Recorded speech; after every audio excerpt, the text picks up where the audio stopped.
Let's do it. So, you can see on my screen that we have a database relationship diagram, and that's where we're going to start. You know, with all projects you build, you're going to want to start with your database, as we've mentioned in previous lessons. That is your main focus when starting out with a project, because you're going to be building on top of this. Of course, you're not going to know everything you're going to need to add at the beginning, and you're going to be adding stuff as you build it. So just keep that in mind. In tutorials, usually you're going to see it already pre-built for you, but in a practical application or real-life build, that's not how I would actually develop. You would take it in steps. Of course, everything I could think of, I would put up front, but as new things arise, then I'd add stuff to my database, of course. But in this tutorial, we're going to have it pre-built for us. Now, I've just built a basic diagram to show you what the database is going to look like, because when we do it in Bubble, it's not really that visually appealing and it's hard to understand when you're doing it. But this helps us visually understand the relationship between all of the tables. So you can see we have a user with the user information that we are going to need. Now, you can just go on Airbnb's website, and once you play around with a website, if you're trying to replicate it, you kind of understand what you need to have. So we need, for example, a name, a bio, their profile, account type. Now, on account type, for example, you see this line dragging to another table, and that is going to be the relationship. So in the user table, we have an account type, and this is actually going to be an option set, not necessarily a table. So we might not have like an account ID or anything here, but we have an account type associated here, and they can either be a host or guest. Then we'll have something like saved properties. When a user saves their properties, we want to update it to that user record. So we'd probably link save properties to properties or something of that nature. Let's get rid of that line though, just because it confuses me. Now, we have user ID, and that's going to be associated to a review. So let's move to our property table, and this is what houses a lot of our information, and you can see a lot of relationships are branching off of it. So we have our property and title, description, address, the count, the bedroom count, the bathroom count, kitchen. All your features that you normally go and filter by on Airbnb are going to be here. And then you can see we have property space, and we can associate that to an entire place, a private room, a shared room, etc.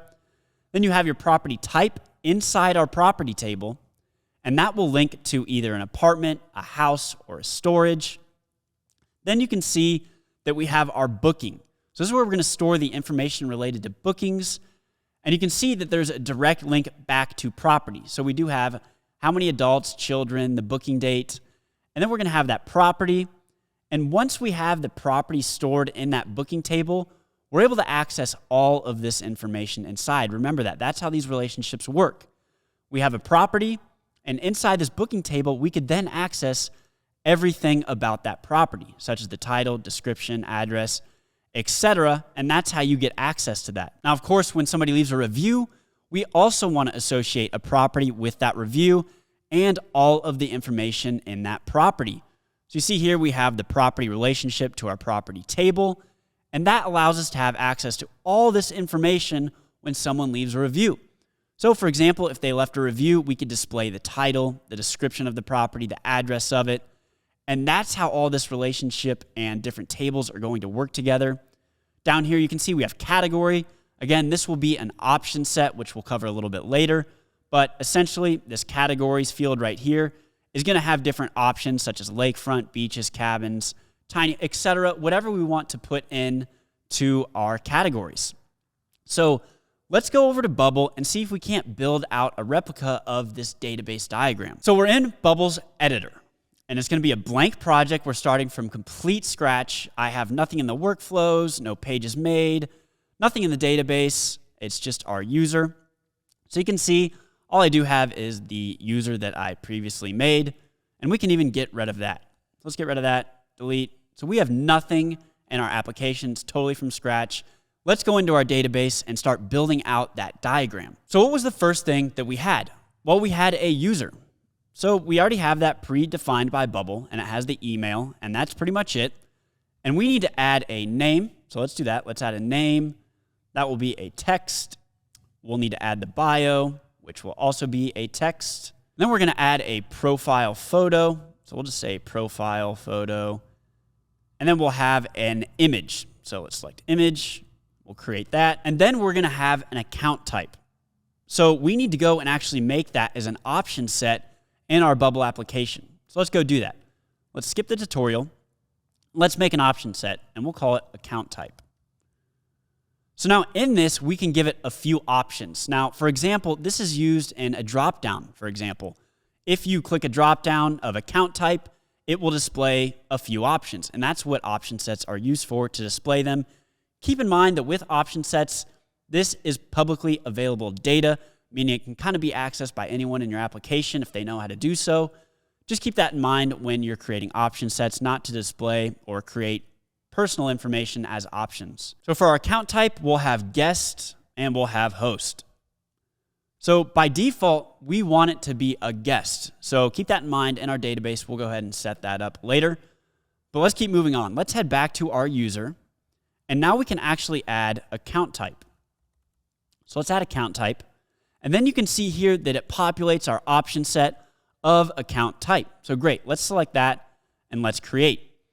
Now you can see that these default options exist. So basically when a user gets created, we want to have a default value automatically there. We don't want it to be empty. So in account type, you can now see we have the drop down of our two options. And we want to select guest. So by default, when anyone signs up to our application, they're automatically going to be a guest. That's exactly what we want. Great. So we're good on our user for now. There might be one more thing I'm going to add later. The next thing we're going to want to create is that massive property table with all of the information that we're probably going to be displaying. So let's go ahead and create that. Let's create our property type. And we're going to add a lot of fields here, so just bear with me while we go through this. So we're going to have a title. It's going to be text. We'll have a description. That will also be a text. Then we're going to have an address as a geographic address. So come down here and select geographic address. We'll create. And then we'll add a PPN or an identification number to that property. So this will just be a number. Select, and we'll create a new one. This will be our adult count. So how many adults are able to live or rent this space out. And this will be a number. Create. We'll have a child count.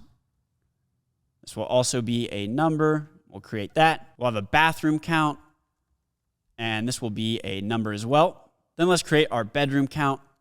So bedroom count. This will also be a number.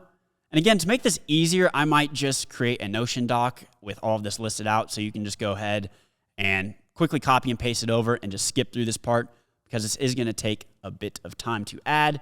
So let's do that. I'll probably make a Notion doc, and that way you can just copy and paste it over. You don't have to go through this. So we'll have kitchen, and this will be a yes or no. Does it have a kitchen or does it not? Create a new field. Does it have AC? So this will be a yes or no. Create. Does it have a washing machine? Let's create new field. Washing machine. This will be another yes or no. And then we'll have a Wi-Fi. Yes or no. And now we're going to get into a few of our options. So the next thing we want to actually add here is a property type. We haven't made that yet. So let's go to our option sets and let's create a property type. So we'll create, and again, you could go to Airbnb and see what they have listed, but I have them for us here. So let's just make these really quick. We have apartment.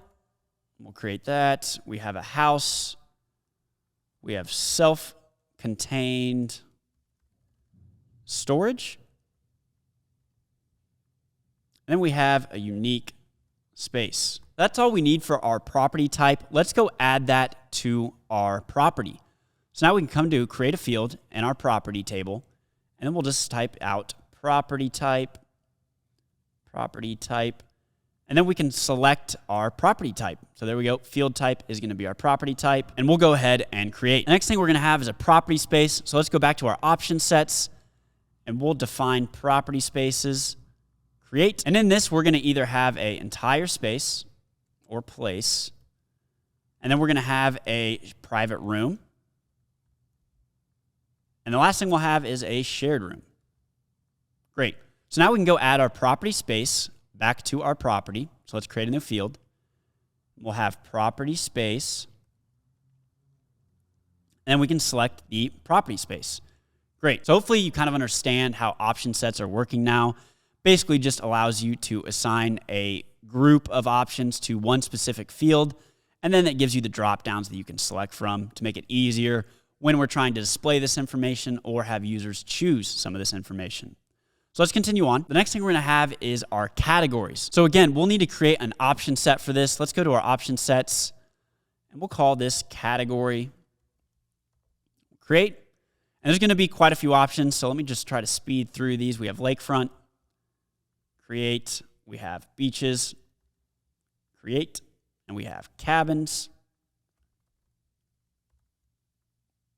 And we have tiny homes, islands. Again, let's get that Notion doc out and you can just copy paste this because I'm sure you don't want to see me typing out all of these options. So we have amazing views, countryside, and then we have tropical, create, and then we have caves, and then we have luxe, castles. Never seen that on Airbnb, but I guess they exist. Farms, skiing, and bed and breakfast. Great. So that should be all of our categories. Now let's go back to our data type, go into property, and add that as a new field. We can just say categories. And for the field type, we now have our category, so we'll just create. But keep in mind, we have to make this a list because there can be multiple categories associated with a property. For example, it could be a castle and it could be on a beach. So we need to say this field is a list or have multiple entries. So make sure you check that so we can have multiple options there. Now let's keep moving on. The next thing we need to do is have our property images. Now this is not going to be an option set, but rather a table. So we need to make a new table for our property images. Let's go ahead and do that. New type as property images. We'll create. And then for the field, all we're going to have is images. We'll select images for our field type. And this is going to be, again, a list. So make sure you select that and create. Then we'll come back to our property. We want to associate our property images to our property. So let's do that. Let's call this images. And for the field type, we're going to select property images. Now here, this is not going to be a list. And why? Well, because we already made property images itself a list, and we don't want a list of lists. We just want one image list in our property. Hope that makes sense there. We don't want to duplicate the lists, have lists of lists. That should make sense.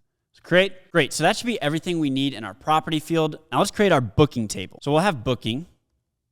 We'll create. And what do we need to add here? Well, we need to add adults and give it a number because we need to know how many adults, children, etc.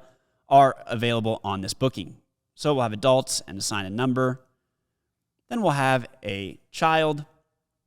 So we'll have children with a number. Great. Then we have our booking dates. So booking dates. And for the field type here, we're going to have a date range. So come down here, select date range. Create. And then the last few things we're going to have is property. And we'll assign it our property table. So property, select, and then create another field. And we'll do price. And this will be a number. So we'll come and select number. Great. So we have that set up. Now we need to set up our review. So let's do that. Let's come to review. And we'll create that table. And in here, we're going to want to have content or the text or description, whatever they're going to be writing. So we'll just name it content. Create a new field, and we'll have rating. That'll be a number. Create a new field. This will be host. This will be associated back to our user. So we need to establish the relationship of who is posting this review. So create that. And the last thing we'll have is the property that they stayed in. So come, type in property. We'll associate that with our property table. Great. So that looks like it's all set up. So that should complete our database setup. You can see we now have a pretty extensive database with a lot of options here and a lot of associations with each other. So let's look at what that looks like over in our database over in Bubbles UI. So you can see we're in all bookings right now. You see we have adults, the booking dates, children, price, property, et cetera, have our properties with all their information. And again, we can customize this to how we want it to look. So if you clicked on 14 additional fields, you can see it's only displaying a few options. So we could check whatever we want, and I always like to have unique identifier checked, just so you know what property is associated to which. And I always like to display things that are easily identifiable. So things such as property type, the title, description, or the unique ID. Really, we don't want to, I don't care about AC, address, maybe address, but we don't need to display adult content, bathroom count, all these counts, etc. So go ahead and configure your view how you want it to look. I'll do that myself, but I want you to configure it yourself and display it how you would like to be seeing it instead of how I prefer it. But I'm gonna go ahead and change mine, and that actually concludes setting up our database. Let's go into the next lesson and continue on.